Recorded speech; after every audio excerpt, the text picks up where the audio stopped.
as we come into the new year.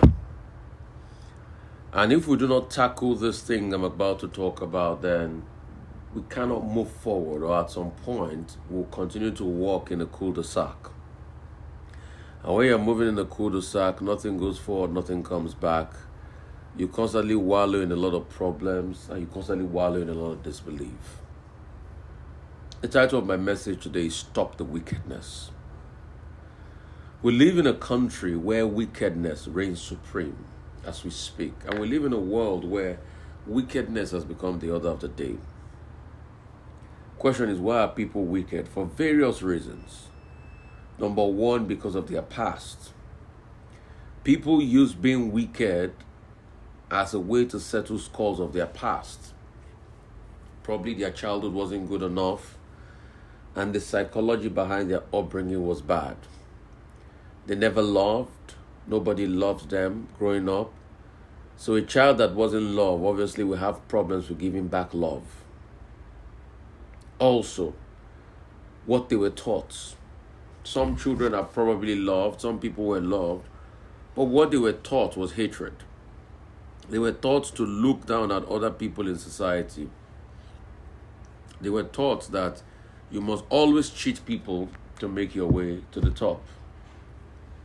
They were taught all sorts of things that are inimical to progress and development. So what they were taught was bad. The upbringing and the orientation was faulty. They were never taught happiness. They were never taught joy. Have you ever wondered that you might have been in relationship with some people that don't even know how to receive love? Because when you show them love, it starts to look odd, because they are wondering, why is this person acting all mushy and caring? Because of the antecedents. They were never taught to receive love. They were never taught the joy and the happiness of being in love. What they were taught was wickedness. What they were taught was hatred. What they were taught was how to backbite and bring other people down. In fact, in their school of thought, they never know that you can't be successful without bringing other people down. They were taught wrong doctrines like, another man must go down for your own to go up. No. The real doctrine of faith and happiness is the fact that you know that for the fact that other people are doing well, you too will be shining in your own area. Like I like to tell people, Ronaldo's exploit does not stop Messi from shining. So as long as you know that you can shine in your own lane, but some other people were not taught that. They were taught that another man's thing is their own thing. So they were never built to have self-confidence. Just like the new doctrine now among people in relationship, where some women say, I will be the one to take from the man. The man's money is our money, but my money should be kept in my account. And you say you love somebody and you can't share with the person. And these were doctrines that were taught. And you see, either ways, you will always have reinforcement. If you want evil, there will always be justification for evil. There will always be one person from a tribal group acting in a funny way. Now, does it mean that everybody from that tribal group are the same? No. That's just one person. Even if 2, 3, 4 people from a tribal group act in a certain way, does it mean that everybody from that tribal group are the same? No. That's just 2, 3, 4, 5 people. Because still in the same tribal group, when somebody came up with another orientation, you would see that they act in a way that is different from what you thought. So you typecast everybody. You paint everybody with the same brush. But you fail to realize that you are building the seeds of wickedness. Some of you as mothers, you taught your children to hate your estranged husband. You taught your children to hate your estranged husband. Somebody saying they are missing me on the radio. This is live on the radio of VOP 90.3, and we are streaming across many other platforms. So, please, if you are not there, you're tuned into VOP 90.3. It's also on YouTube. And this is multiple platforms. You taught your children to hate your estranged husband. He hurt you. You people have problems, yes. But is that enough to teach your children to hate somebody else? So there's too much wickedness. One thing I would like to tell you is you will never totally have perfect people in the world. There will be people that will hurt you so much after you've done a lot for them. But is it enough to hate them and plot destruction for them? Because when we build this cyclical cycle of hate, and you hear people say, oh, if I've not hurt somebody, I'm not content. Then how does it change life? Because you just make other people feel the hate, and the world never becomes any better. So why are you not concerned about spreading love? Why is it about constantly spreading hatred? Hatred that defeats, that pulls others down. Hatred that destroys the world. And hatred that brings no solution. Truth is, one way or the other, we've all been taken for granted. In fact, yesterday I was in a session where I was complaining that my problem is I'm a very nice person. So I see a lot of people take it for granted. I'm very warm and very down to earth. You meet me on the road, you're a perfect stranger, I hug you already. That's me, I'm a hugger. Because I was built to love. I had a father that lived up to 86, that I kissed almost every time I saw him till he was 86. Till he died. I still kissed him about a week or two before he died. So that's the kind of way I was built. But I've come to now grow to see that in society, not everybody sees that way. And the reflection of their hatred, they put on social media and put on everywhere. And they are showing their hatred. So for them, always, every time, they live in fear. Yeah, somebody is always against them. They always think somebody has sinister motive. It's just very funny how life has been built in this part of the world. And that's why we need to stop the hatred. When I completed the library in my village, Yosedi Center, which for me was built to be able to enhance and get intellectual conversation. I like intellectualism. Get intellectual conversation on. There and there, some people came to meet me and said, hey, do you want to do politics? So because now we have now narrowed people genuinely having a heart to do good for society, for potential politicians, because you see, people too have gone there to condition the minds of people that once you see that they are doing charity in their society, then the next thing they are thinking they want to do politics. So we've built a society that is entrenched in wickedness. We've built a society that is entrenched in hatred. But it doesn't make the society grow because it will start to cascade all over. And you see, when you build a society of hatred, hate becomes a daily occurrence. It has to cascade in your face. And there is no leeway. Because the thing about the hate is you only know the beginning, you can never know the end. That's why you're having religious wars, ethnic wars, business-based wars. You say you want to make money in life and you kill other people to make the money, and you think that the blood of the people you've killed, if you do small charity in that area, it will raise the blood. No, you've killed a life. You suffer for the life you've killed and take it. For every life you destroy, for every heart you break, you suffer for it. You will suffer for it. So why don't you purge your heart of the hatred and the wickedness? Because it's not going to lead you anywhere. I tell people, truth has to be said. If I'm good to you and you're bad to me, it's on you. You know why?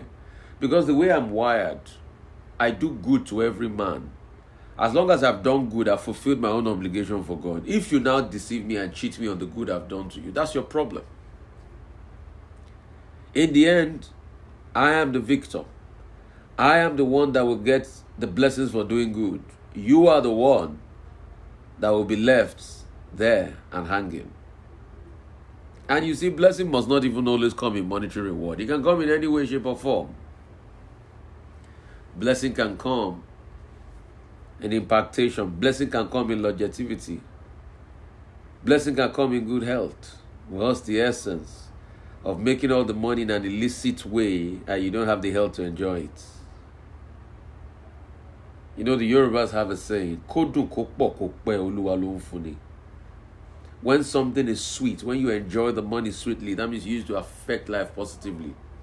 When it's long, you have longevity to enjoy it. When it's long lasting, it's God that gives all of this. It's not by trying to manipulate people and all of that. And life is deeper than what you see on the surface. So why don't you shun the wickedness? One person has hurt you does not mean you will never see another person that will lift you. There are 8 billion people on planet Earth, and no man is your God.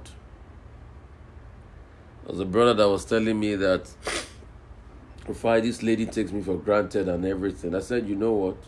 Tell God about it. Summon up the courage and move on with your life. And the next minute, in fact, he had moved on after he had agreed to all sorts of demands of relocation to go and meet the lady. The lady kept on tormenting him. Guess what? He was just in his office one day and a business partner came. And a business partner said, do you have a girlfriend? It was very odd because it was like, we are here to discuss business. I said, that one said, do you have a girlfriend? I'm serious. Then he said, no. He said, I have a wife for you. He looked very prophetic. I have a wife for you? I said, yes. So before you know it, the business partner called his own wife, younger sister, and they connected. And he said, okay, you know what? You can just talk to this lady if you're interested. By the grace of God, today they are happily married. The other relationship he had, the lady kept on bamboozling him for the last 5 years, wasting his time. In less than a year and a half, he's married to this woman. There you go. So the other woman, when she saw that he had moved on, now wanted to come back. Oh, it was too late. So you actually appreciated him before, but because you just wanted to be wicked based on your historical past. We have all been hurt in this world. If you think you have a justification to be wicked, remember we've all been hurt in this world. And the other man's story is more than yours. So don't think you are the one that has the greatest justification because people have done evil to you. But the question is, will you continue to be wicked to people? Stop the wickedness. Things wickedness will do. Wickedness will prevent you from getting the blessings and the happiness God gives you in life. Life is a very beautiful place. I tell people, no matter how tough things are, do not kill yourself because life is very beautiful and life is very dynamic. You might have nothing today, but you don't know what is laid down for you in the future and the possibility. But when you're wicked, it prevents you. Wicked people have tunnel vision. That's why most of our leaders in Africa have tunnel vision. They don't see beyond. It's always about them. It's always about what somebody can eat from them. Very tunnel vision. That's why Africa has not developed. That's why Africa has not developed. With all the human resource, we said, the colonialists were the problem, return to independence and all of that. The first set of African leaders started thinking of themselves alone, in connivance with still the West. And one thing they was able to do is to hijack the mindset of African leaders. And that's why you see, it was a battle of identity first. That's why you see the likes of, I think it's Lopo Sedar Senghor and, other intellectuals were writing about negritude. Who is the black man? Who is the African? What's the mindset? Because one thing they were able to do to our mindset is that to tell us that we are not something. But can we consistently live with that mindset that we are not something? No. We have to evolve and know that we can build a truly bigger African continent that is replete with prosperity. Africa as it is today has a lot of challenges. Purchasing power is a big problem. It doesn't have purchasing power. Population of over 1 billion. You bring businesses here, you struggle. Because yes, there's the population size of the continent, but the GDP is quite low. I mean, for a continent of over 1 billion people, you have just less than 4 trillion in GDP. That's about what a company in America like Apple will do in market cap. And that's why you see that Netflix has got 260 million people worldwide. But to get 2 million people in Africa is a struggle. In fact, I was checking Showmax. Showmax now is said to be one of the fastest growing streaming sites, on the African continent, paid streaming. I was checking Showmax, and they said their projected growth till 2026, that's close to the end, 4 years till the end of this decade, projected growth by 2026 is probably going to be 2.1 million. So it shows you, and the reason why Africa has this low capital mobility is because of the leadership. It's because of the leadership. Darren Acemoglu said in his book, why nations are poor? Because their leaders make them poor. Nations are poor simply because their leaders make them poor. And why do their leaders make them poor? Corrupt tunnel vision of wickedness. Because you think you need to build big house for yourself alone. I mean, you can't live in the... Look at almost all the 10-bedroom, big duplexes, families of yesteryears built in Ikoyi and VI. You can now see they are not sustainable because half of the children are in the UK, the man is long dead, security man has stayed there. Probably now the children are thinking of, let's sell it to a developer, let's partner, then we build high rises. So how about you thinking of building high rises, low-cost high rises for people? Today we still talk about Jakonde. Because Jakonde left legacies. He decided to build estates where people, the poor, will stay rather than build mansions for himself.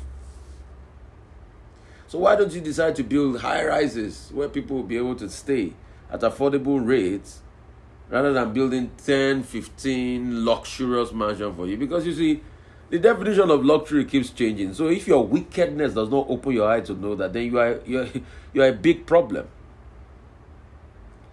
If your méchant nature, like they say in French, does not open your eyes, your wickedness, then you're a big problem. Because what was luxury in 1980 might not probably be luxury today again. So why don't you think of people? I always think of people. Any project I've done, library, projects I'm working on, it's to people. How can people benefit? Because the greatest thing about life is people. It's people. If you don't grow people, you don't grow a nation. But a wicked man has a tunnel vision. You want people to come to bow down before they can get their livelihood. That's wrong. You get tired, you get donor fatigue. So why can't your mindset think of building factories rather than stashing the money in your Swiss bank account? And what do you want to spend the money for? How much money are you going to spend on earth? How much places are you going to live? Probably you can't have more than 1 or 2 houses, even if you have a real estate company. How much? How long are you going to live? How long are you going to live? So the truth has to be said.